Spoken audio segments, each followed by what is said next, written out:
color is black. Ready to go. Okay, thank you all I was for, thinking about getting black. Long, white. thank you all for coming Okay, today. no, you're wrong.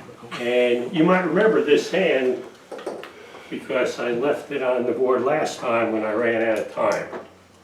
You might, just a refresher, this was the building, the bidding, west passes, right? This is west, right? West, north, east, south, right? West passes. South bids a club. East passes. North bids a club, excuse me. South bids a heart, right? But there are 4 hearts, right? And now they come in the 1 spade bid, right? Like this is a good 1 spade over, call 5 of them to the king queen. It's something you would like led, and you do have 5. And so anyway, they come in with 1 spade, and then north doubles. And that's called a support double, right? It's a support double shows exactly 3 hearts, right? That's what a support double is. Exactly 3 hearts. If you had 4 hearts, bid them. Because spade, you would just over the 1 spade bid. If I had 4 hearts, I'm not doubling. I bid 2 hearts, right? The double means exactly 3.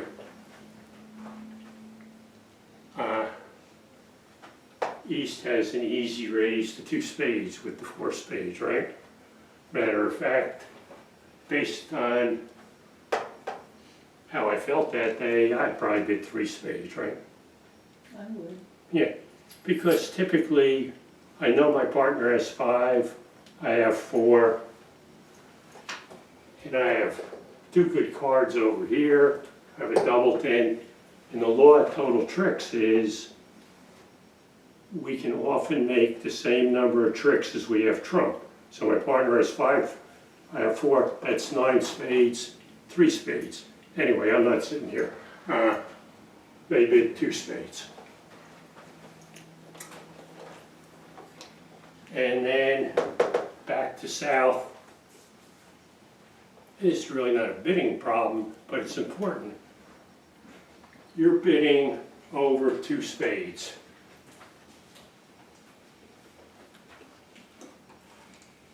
Basically, you don't really know where you want to go. You already told your partner you had 4 hearts, right? Now you really want to tell your partner you have a good hand.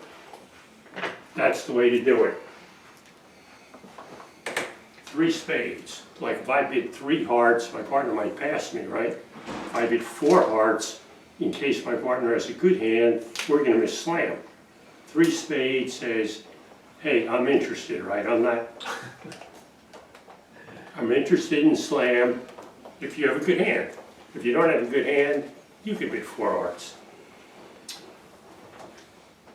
And then,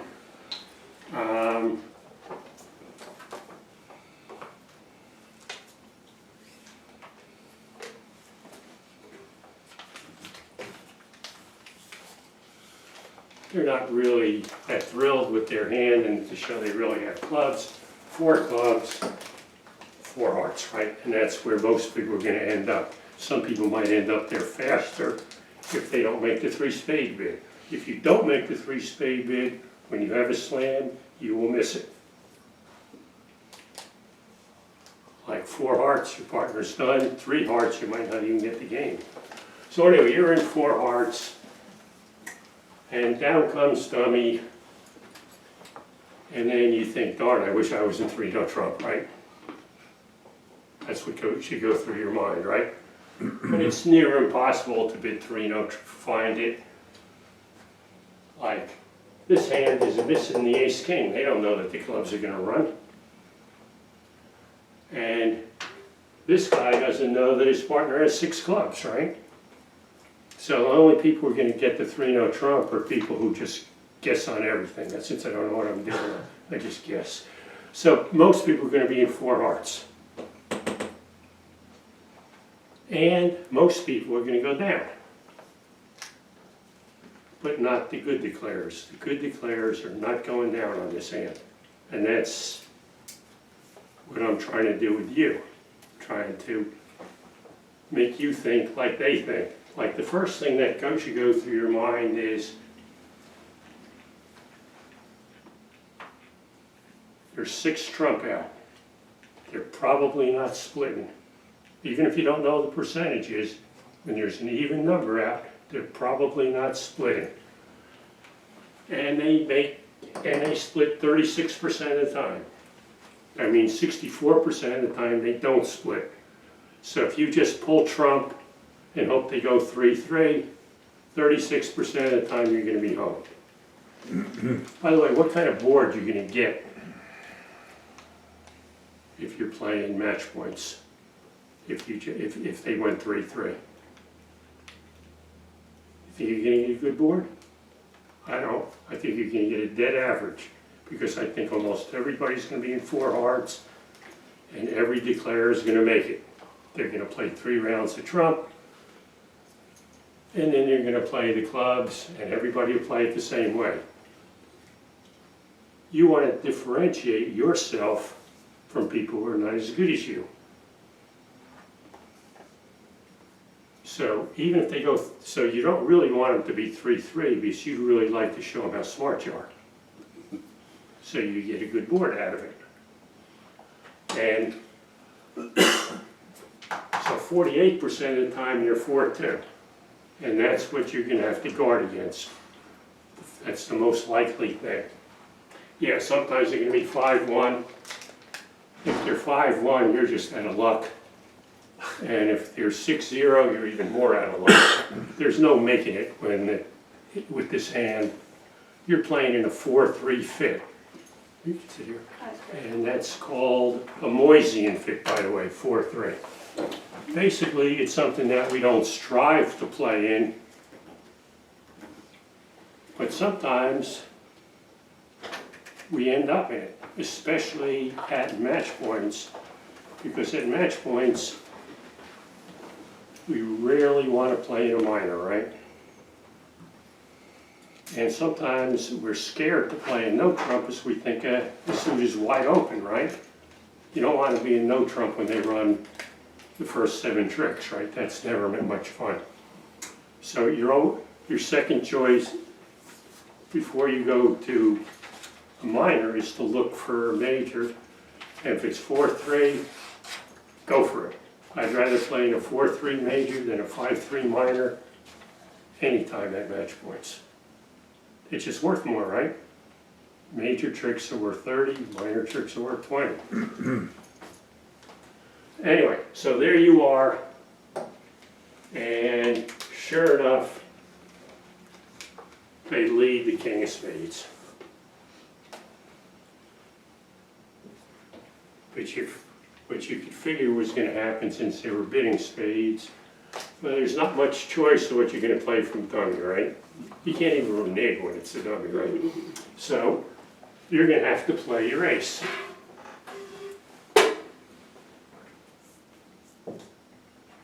This guy is probably going to play the 8, show and 8.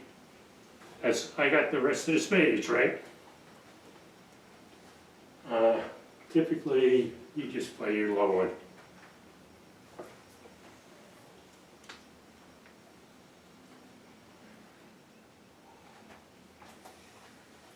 Now what should hit you is, if I pull trump, and you should be thinking now before you start playing, right? Now's the time to be thinking. If you pull trump,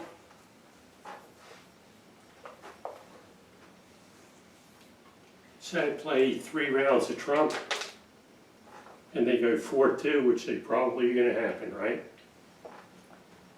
Well, if they go 4 true, I definitely don't want to play my last trump, right? Because then they'll get in and they'll run all the spades, right?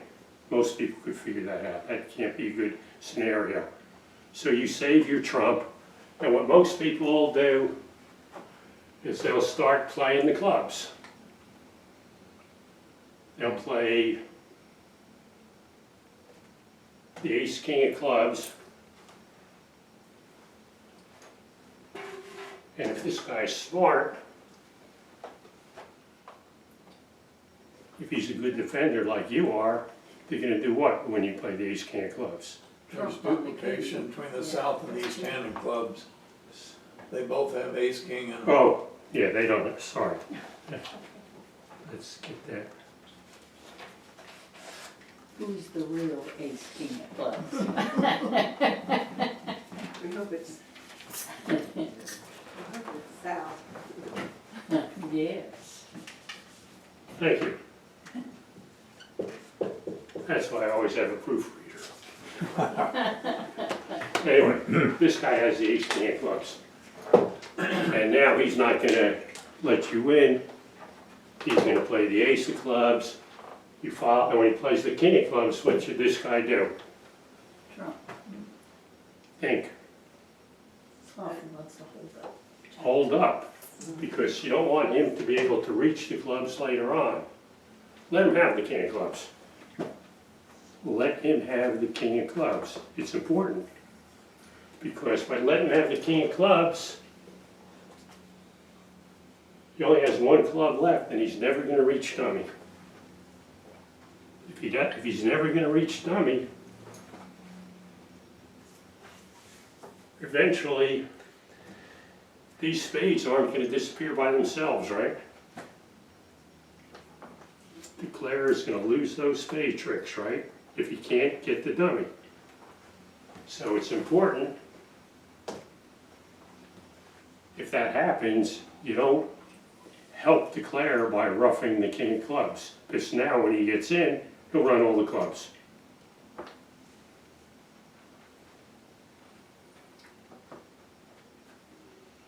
So anyway, even if that works, as you could see, you're gonna lose 2 diamonds, and you're gonna lose 2 spades, and you're gonna go down, in addition to the heart, right?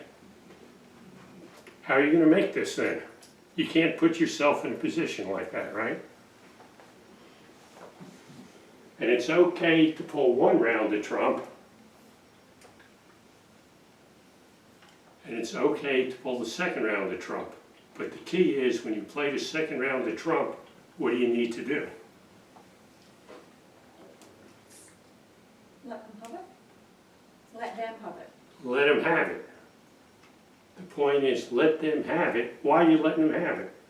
Well, they're entitled to a trump trick anyway, right? It's not like you're giving them a trick they're not entitled to, but you're giving them a trick that they are entitled to, but you're giving them the trick while you are still in control of the hand. So that's the key point. You stay in control of the hand. If you take the first 2 trump tricks,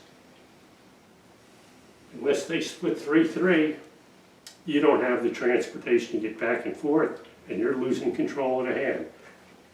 So what happens is,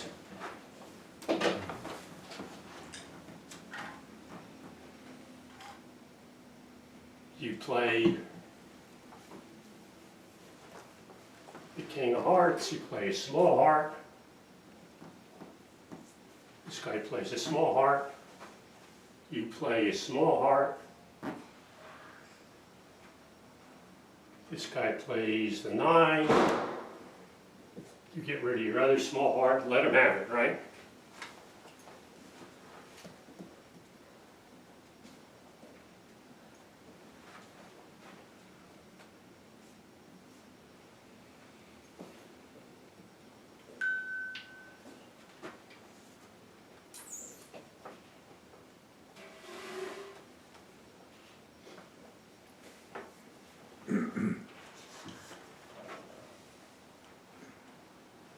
And if you look, you see that you can't be leaving the ace there, right?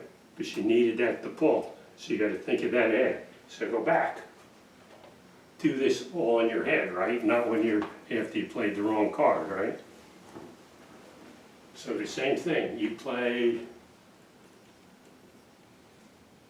How are we going to play the hearts to keep control? You play a little heart.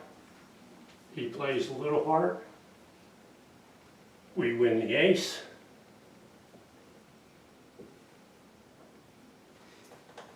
We play a heart.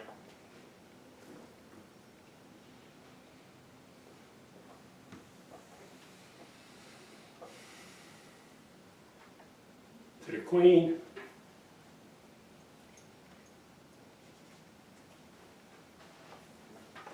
We play a heart.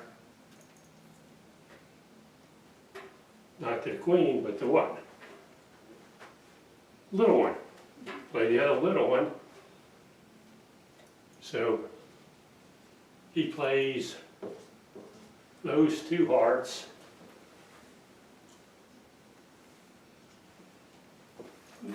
He plays the 9 hearts to win, right? He's in there, right? That's the key. He's in now. You have control of the hand.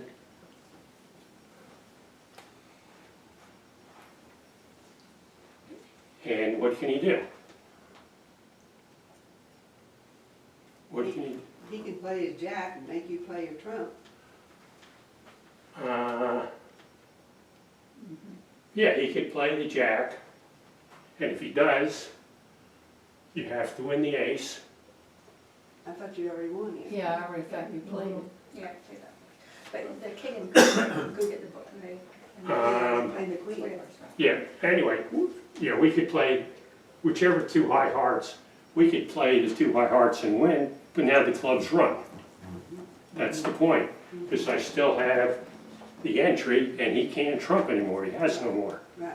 I get to pull his trump. That's the key to this hand. I pull his trump. When he And I gets s- in over here, Jeff, though, what's he gonna lead? Another spade?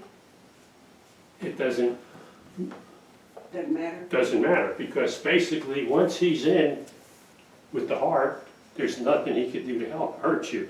If he plays another spade, you're gonna trump it on the board, right? You still have a trump left, right? If he plays a spade, you still have the trump. You come back to your hand with the club, bang down your king, queen of hearts, pull his last trump.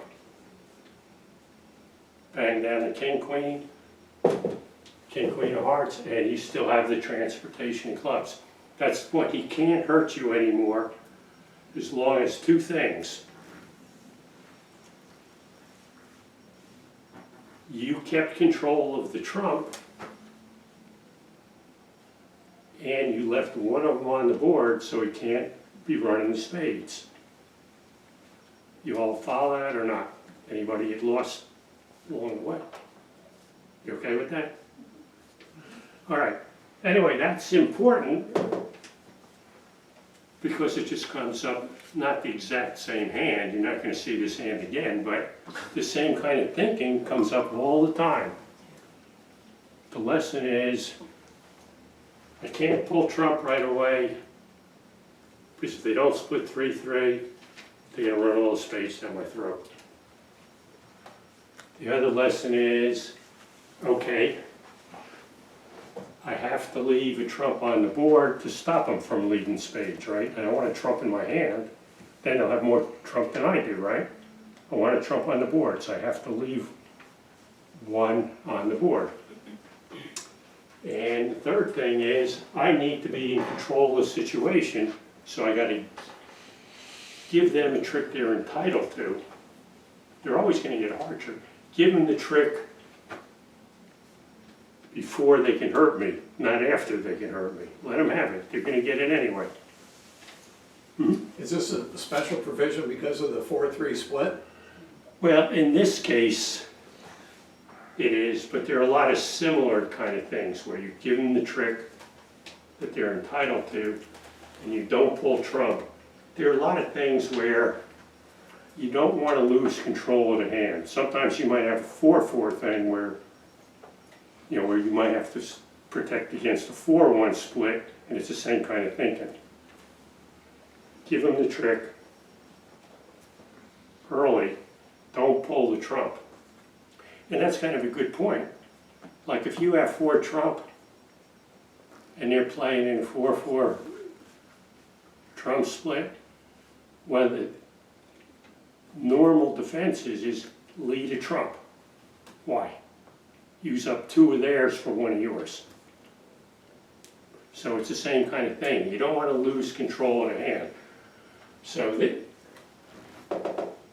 it comes up all the time if you're playing 4-3, but it comes up also if you're playing 4-4 when they go 4-1, right? They go 4-1, what, close to 20% of the time, right? You make that hand, you get a great board. You don't, you get below average.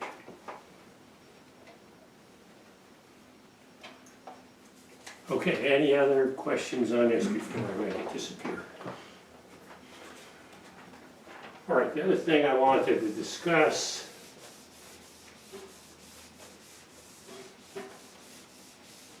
kind of briefly is strong jump shifts, like Cheryl asked me to do that last time. And it's something that the robots do. They do strong jump shifts. I'd say most people use weak jump shifts because they are used to getting bad hands and they'd like to get in the way, right? That's why I play them. Lets you bid when you have a crappy hand, get in the way. But strong jump shifts have their following, and typically it enables you to more easily find the good slam and avoid a bad slam. That's the advantage of a strong jump shift.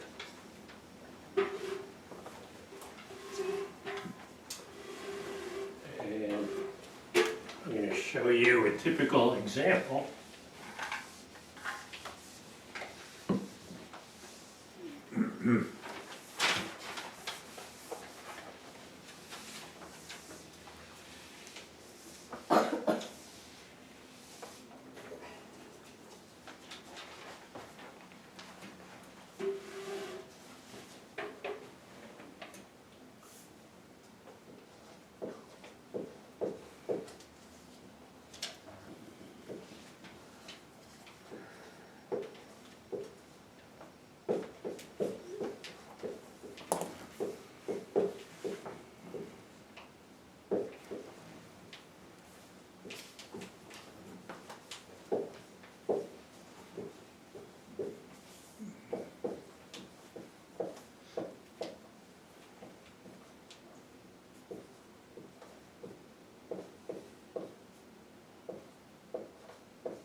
Okay, before we get into strong jump shifts,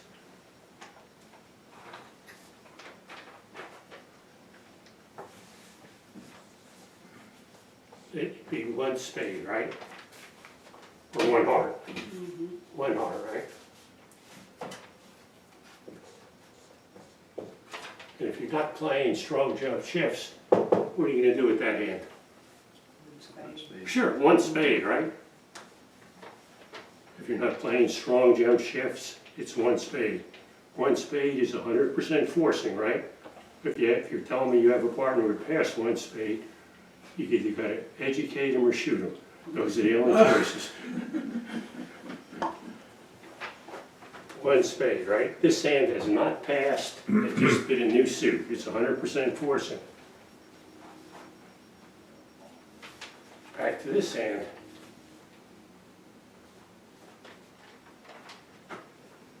It's a close call, right?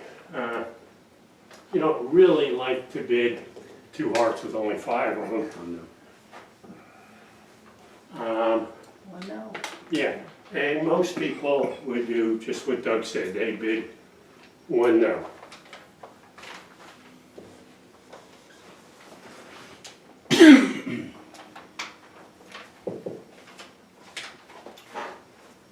What would you do now with the south hand?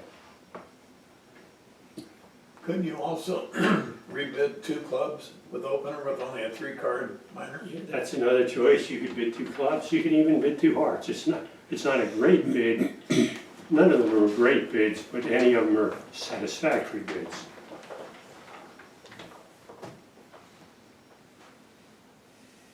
can't bid spades at the 2 or the 3 level, because neither of those is forcing. If you rebid your suit, it's not a new suit, your partner can pass you, and he probably will, right? If you bid 2 spades or 3 spades, you'll be playing that, and that'll be a disaster, right? Would he still pass you if you jumped at this point to 3 spades? It's not forcing though. It's a stronger bid. It's an invitational bid. Like 2 spades is, hey, I got 6 spades and a ratty hand, right? That's what 2 spades is. 3 spades is, I got 6 spades, An extra point. but I probably have 10 or 11 points. So it's not forcing. If my partner's sitting there with what he has, right, 8, 9, 12 points and 2 spades, he's gonna lead you in 3 spades. So How about 4 spades, because he said he's balanced, so you have 6, he has 2. well, 4 spades is better than 2 spades or 3 spades, but if you do that, it's typically showing, you could have 6, but it's typically showing just a lot of spades and not so many points. Like I would bid 4 spades if I was sitting there looking at 7 spades and 10 points. I'd bid 4 spades, right? That's what it would be if I just, because I'm shutting down the auction. This guy has a good hand, you don't want to shut down the auction, and 4 spades will shut it down. But it's better than being in a partial. 2 diamond. Yeah, you could bid 2 diamonds because that's forcing, right? It's a new suit by responder. Nobody said it before for the obvious reason, right? It's not a real descriptive bid, right? You only got 3 of them, and what you have is a bunch of spades. 2 diamonds, and this guy's gonna bid what? 2 no, right? Hey, I got a bid, but 2 no. And now what?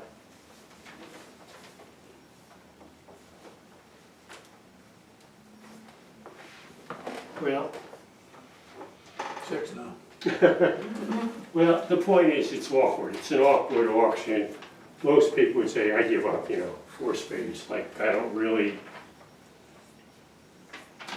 have a place to go and I'm not missing game, right? Like missing slam isn't great, but missing game is worse. So that'd be a typical struggling auction where you have a strange bid here, a strange bid here, a strange bid here, and a question mark there, right? Kind of a rough auction, right? Probably something you wouldn't want to brag about.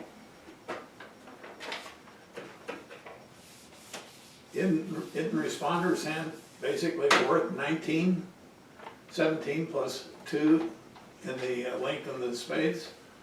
Yeah, in terms of strength, yeah, this is a 19, not a 17 high card point, but you're right, you could add 2 points to those long spades. It's a 19-point hand. And what that should clue you when you first pick it up is what? We want to look for slam. Does it mean we have slam? You got 19 points. How many points does it need to have slam? Small slam. 33. 33, right? Your partner better have 14, because if you just, like a lot of people would just bid it and pray, right? And sometimes that works, but long term, it's not a great strategy, bid and pray.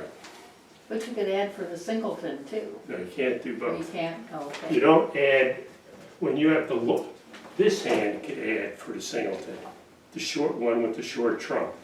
The one with the long trump, the singleton is good because it gives you second round control, so it is a plus, but you don't add points for it because you're planning on making all your spades anyway. Okay, I thought only after reevaluation, and now you're determining you belong more in game as opposed to slam. I thought at that point you could. Yeah, but it's still, once we're playing in my suit, you can add for length, but you Okay, can't add for shortness. You can keep in mind that the shortness does protect you against them banging down the ace king of hearts. Always unpleasant when you're in slam, right? But you're right, it's a 19-point hand, and what you go through your mind is, I would really like to investigate a slam, maybe even a grand slam. And that's where the strong jump shift becomes valuable. It's still one heart, and now responder makes it's two spades. That's a strong jump shift. What does it show? And this has changed over time. It used to show, hey, it's an unlimited strong hand. Modern bidding, what that two spades show is 17 to 19 points. And 5 plus spades. Anyway, that tells you it's a good description of your hand, right?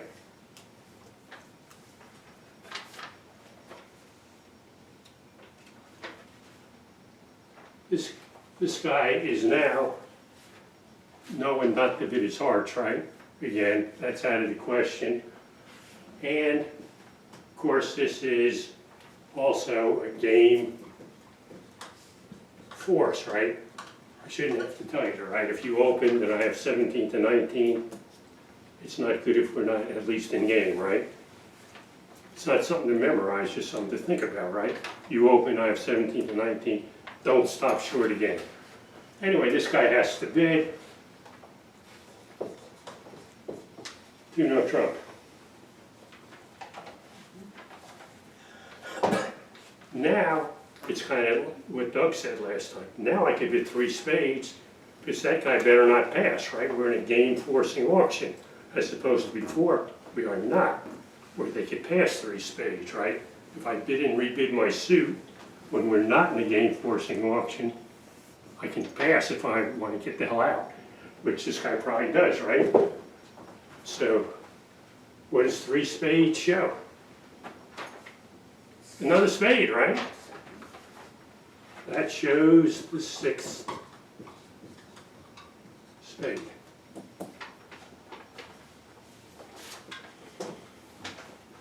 Back to this guy. Your partner showed 17 to 19 points. You going to slam? Maybe. How many points you got there? 12. 12 plus 2. Or 12 plus 1. Yeah. Basically,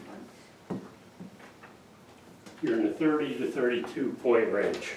If it's your lucky day where they help you, maybe you'll make it. But most of the time, if you go to slam, you're going down.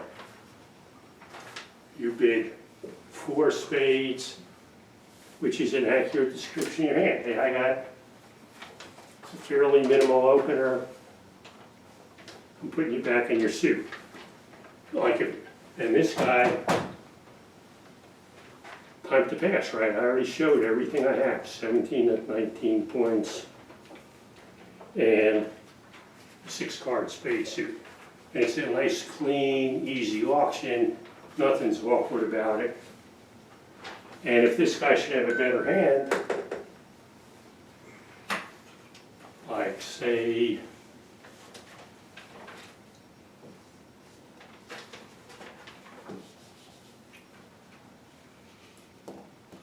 that,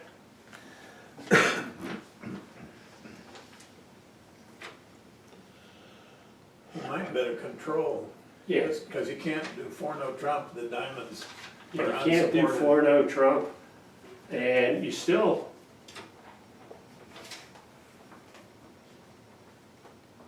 but you could look for, you are right, you wouldn't ask for aces because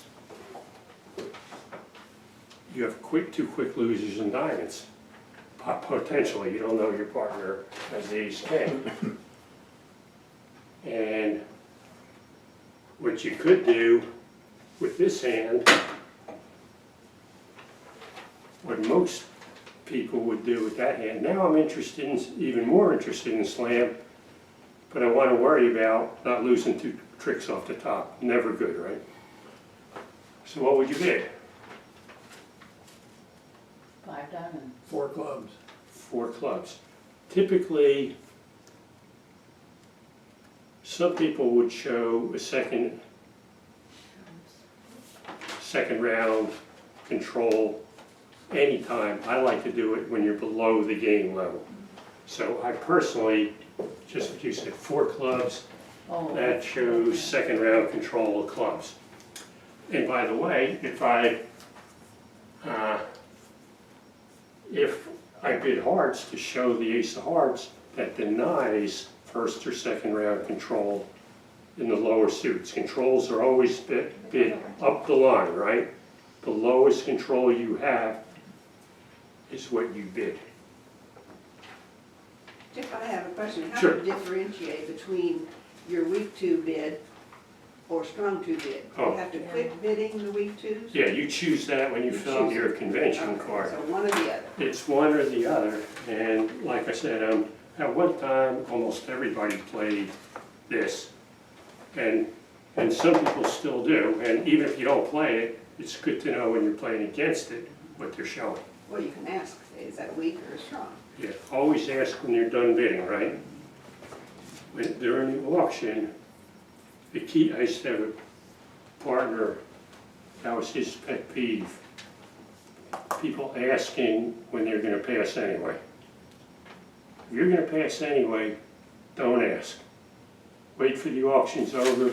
If your partner knows how to play duplicate, they're leading with their card face down, right? And then they should ask, do you have any questions? That's when you ask. You don't ask during the auction because you don't want them talking across the table. They Like might have if- forgotten. Well, they might have forgotten, they might not be on the same page, so you want, So that would help them. right, I also played with a partner who just couldn't talk enough, right? But I had both extremes, but anyway, it's bad bridge if you're gonna pass anyway, to ask. Wait till they're done, then ask. Okay, thanks for coming out, and I'll see you next week. So You want Jeff, that? what is your You may have opinion that. of a